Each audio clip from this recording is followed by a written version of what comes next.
Bonjour et bienvenue dans ce journal. C'est l'info sourire de ce début d'année 2010.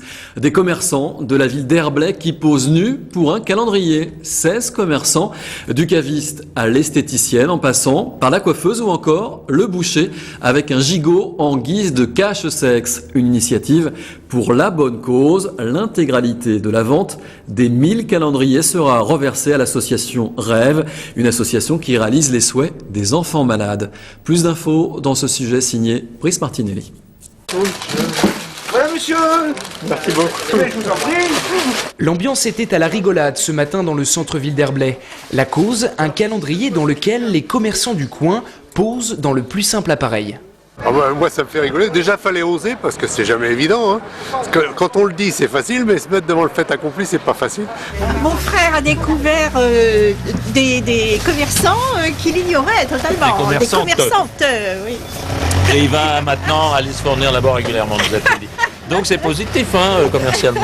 Il y a même des clients qui reviennent avec leur calendrier pour qu'on leur dédicace, voyez-vous hein. Il y en a un qui n'a pas hésité à se mettre tout nu. Joël Galleran, le boucher du centre. Une photo pour la bonne cause avec un gigot en guise de cache-sexe. Moi, c'est le mois d'avril. L'époque de la brochette, monsieur. Mois d'avril. Voilà. Alors ça vous a fait rire de faire ça ? Oui, sourire quand même, parce que c'était quelque chose d'assez inattendu quand même. Hein. Quoi qu'on en causait depuis quelques années au niveau de l'association. Et puis bon, fallait trouver un motif sérieux pour se mettre un petit peu à poil, c'est pas évident quand même. Hein. Et bon, ça allait être perçu au niveau des clients, point d'interrogation. Est-ce que c'est bien perçu ? Parfaitement, allez, 99%. De la fromagerie au salon de coiffure, 16 commerçants de la ville se sont prêtés au jeu. Les déesses et dieux du commerce, un succès. Les calendriers se sont vendus comme des petits pains chez cette esthéticienne. On est vendu une vingtaine. Et en tout, il s'est vendu à peu près 1000 calendriers. 1000 calendriers écoulés en quelques jours, vendus 5 € pièce. Les commerçants espèrent récolter 2000 €. L'intégralité des revenus de la vente sera reversée à l'association Rêve pour les enfants malades. Politique, avec les régionales, les Verts ont désigné leur tête de liste. C'est la cofondatrice de Ni Pute Ni Soumise qui est en tête de liste d'Europe Écologie pour le département du Val d'Oise. Aujourd'hui, à la tête de l'association féministe et laïque Les Insoumises, après avoir quitté Ni Pute Ni Soumise. Safia Lebdi, 35 ans, s'est rendue aujourd'hui avec Cécile Duflot au domaine de Villarceau, c'est à Chaussy, pour échanger avec les acteurs locaux sur les problèmes de l'agriculture biologique et de l'agriculture périurbaine. Portrait tout de suite de Safia Lebdi par Johan Bensoussan. À tout juste 35 ans, Safia Lebdi fait une entrée remarquée dans la sphère politique. Propulsée tête de liste du Parti écologiste dans le Val d'Oise à la mi-décembre, cette militante féministe n'a pas mis bien longtemps à se mettre au vert. Cofondatrice du mouvement Ni Pute Ni Soumise en 2003, Safia Lebdi a longtemps été courtisée par les partis politiques, de gauche comme de droite.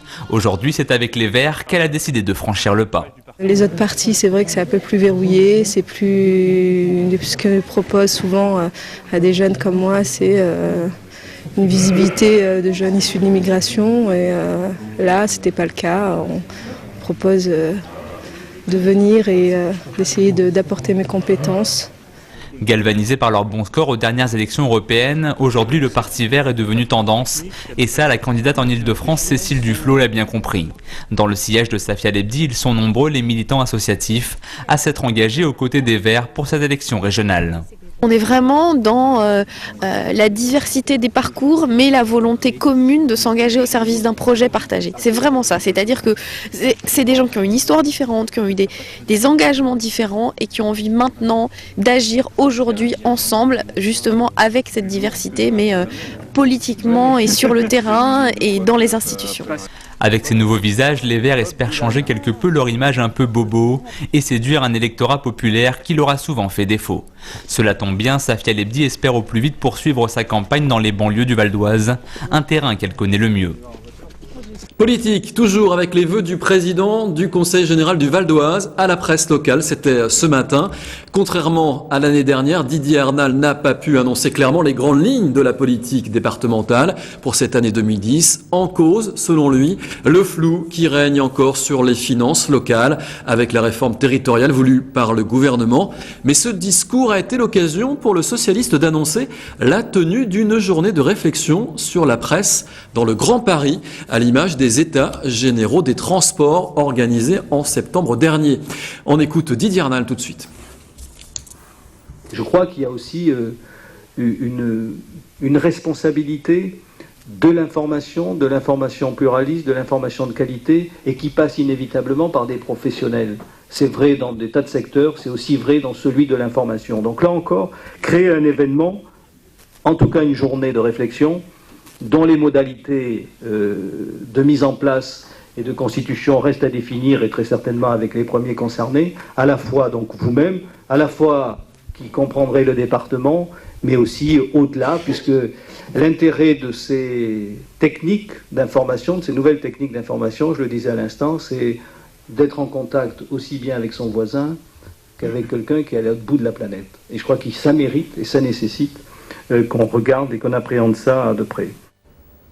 À noter également que lors de ses vœux à la presse, le président du Conseil général a réaffirmé son soutien aux éditions locales du Parisien et réclamé l'obtention d'une fréquence TNT pour le département.